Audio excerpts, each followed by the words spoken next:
那这个这么大、这么风光哦，曾经是这个新创明星的公司，为什么如今会走向破产呢？嗨，各位旭星科技的朋友，大家好，欢迎回到这礼拜的财经小故事。那这礼拜呢，我们来讲讲曾经的新创明星独角兽，也就是所谓的这个共享办公室的龙头 WeWork， 最近宣布破产，要变成 WeWork 的故事。WeWork 呢，它是一个从2010年开始的这个共享办公室的公司。那它的商业模式呢，其实也非常的简单哦，就是他们会去承租一些那种比较大型的办公室，然后把它重新装潢啊，装潢的非常漂亮，然后很 fancy 之后呢，把它分割成比较小的单位哦，出租给一些那种人员流动率比较高的公司啊，或是那种比较小。哦，他暂时用不到那么大的办公室的这个新创公司。那他们从2010年开始这个生意模式啊，因为他们的装潢啊确实非常的漂亮跟 fancy。我不知道大家有没有去过这个台湾 WeWork 的据点啊，在信义区那边，装潢的真的是很棒。然后他们又有举办非常多的活动啊，像是有什么全天畅饮的这种 Happy Hour。哦，所以那时候呢，就吸引了很多新创公司的入驻。那再加上呢，他们那个创办人啊，是一个非常有魅力，然后很会说服这个投资人的创办人。所以呢，再加上这个资金的簇拥下，WeWork 就成为这个新创的独角兽。哦，他们的估值啊，就是公司整体的价值，在最高峰的时期啊，甚至到达了470亿美金左右。那这个日本的软体银行呢，哦，也就是软银的这个孙正义啊，据传啊，这个投入 WeWork 资金啊，陆续投了超过100亿的美金。那这个这么大、这么风光哦，曾经是这个新创明星的公司，为什么如今会走向破产呢？我分析啊，有以下几点的原因。第一点啊，也是最重要一点，就是这一间公司啊，它始终没有找到一个赚钱的商业模式，然后呢，又在资金的簇拥之下加上了杠杆。这是什么意思呢？其实 WeWork 啊，它的商业模式讲白了就是一个二房东的商业模式嘛，等于就是我先跟原本的这个房屋的所有人，我先把这个房屋租起来，那我重新隔间之后，我再把它租出去。那他们其实从公司创办以来啊，在这种二房东的商业模式之下，其实他们一直是没有找到一个获利的方向哦。没错，各位你没有听错，这间公司啊，他们从成立的第一天开始啊，从来没有赚过钱。一直是呈现一个这个亏损的状态。那它创立的背景呢，是在2010年的时候。那大家知道啊，2010年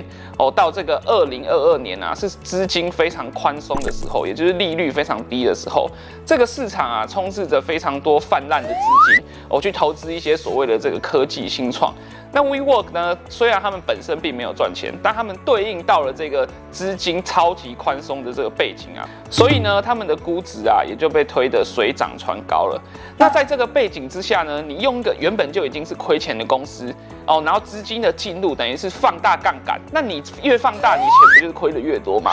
这就好比方呢，我是一个这个全职的这个股票交易人，那我可能专门做当冲的，那我每天冲啊，我一整个月下来，我的结果是我亏损了2万元。那我在想说，那不然我下个月我再把资金放大，然后想办法把我的这个亏损给这个弥补起来好了。各位啊，我到底是哪里来的自信啊？我如果这个月亏损2万块呢，我下个月把资金放大10倍，那我不就变成亏损20万了吗？WeWork 就是在这样的时空背景之下，他们的亏损越放越大。然后大家也知道嘛，我们从这个2022年开始啊，我们就开启了一波这个升息的循环，所以这个市场上的资金啊就退潮了。退潮之后呢，就发现哇，原来 WeWork 就是没穿裤子的那家公司。他们从上市以来啊，到现在累积的亏损啊，已经达了60几亿美金哦。所以这样子的公司呢，搭配现在这个资金紧缩的时候，自然就受不到投资人的青睐。那他们在没有资金继续投入之下呢，再加上他们本身的亏损，这间公司就逐渐撑不住了所以传出他们现在已经没办法支付这个即将到期的债券，整间公司要来申请破产了。那第二点呢，就是大家当时候用了这个错误的方式啊，去评估这个 WeWork 的估值。我前面有讲到嘛，这个 WeWork 的创办人他是一个非常有魅力的人，怎么好像大公司的创办人其实都蛮有魅力的？那他当时候呢，一直对外讲说啊，这个 WeWork 他们是利用科技啊，重新塑造了这个大家所谓的办公室的定义，但实际上呢，他做的其实就是二房东的生意嘛。就把原本的房子租起来，然后分割成小的单位，重新装潢之后再出去租给别人。那大家要知道啊，这种房地产公司跟这个科技公司啊，在这个估价的方法上啊，是非常非常的不一样的。如果有在投资的人都知道，很多的科技股啊，因为它有未来的成长性哦，所以它的这个估值啊是可以给出本益比非常非常多倍的哦。例如说像这个 Tesla 这间公司，很多人会觉得说啊 ，Tesla 不就是一个卖汽车的公司吗？但是如果有在关注 Tesla， 或是你本身就拥有 Tesla 的车主都知道啊 ，Tesla 比起传统，例如说像什么 Toyota、B&W 这些卖汽车的公司，其实我个人比较倾向认为啊 ，Tesla 它像是一个卖软体的公司。我们以前买传统汽车的时候，我们就是例如说我可能加个5万块。我的座椅就可以升级成比较舒服的座椅，然后还有这种什么暖气的功能。可是 Tesla 它有这种选配吗？其实非常少。那它可以选配的东西是什么呢？你如果加个10万块，你的软体可能就多了这个自动驾驶的功能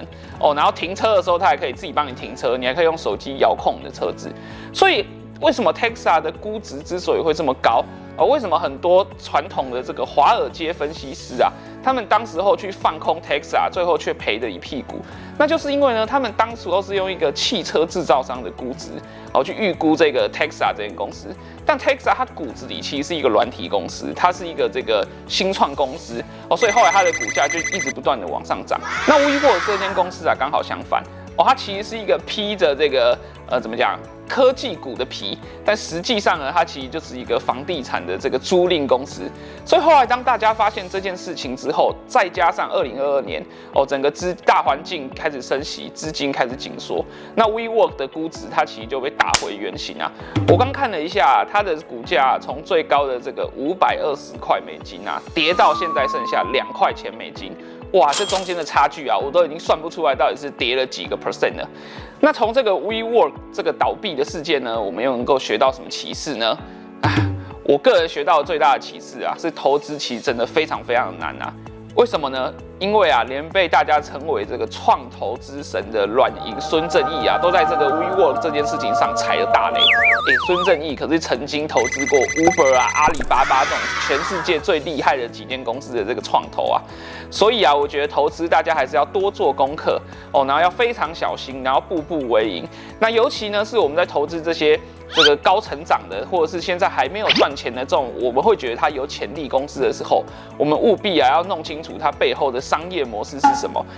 而且我们要做适当的资金分配啊，这样我们万一不小心踩到雷的时候，才可以把我们的伤害降低。毕竟啊，我们不是像孙正义一样有几百亿的身家有几百亿的钱可以去做投资啊。好啦，这一期的这个财经小故事我们就讲到这边。如果你喜欢这支影片的话，记得订阅、按赞、分享、开启小铃铛。我们下礼拜见，拜拜。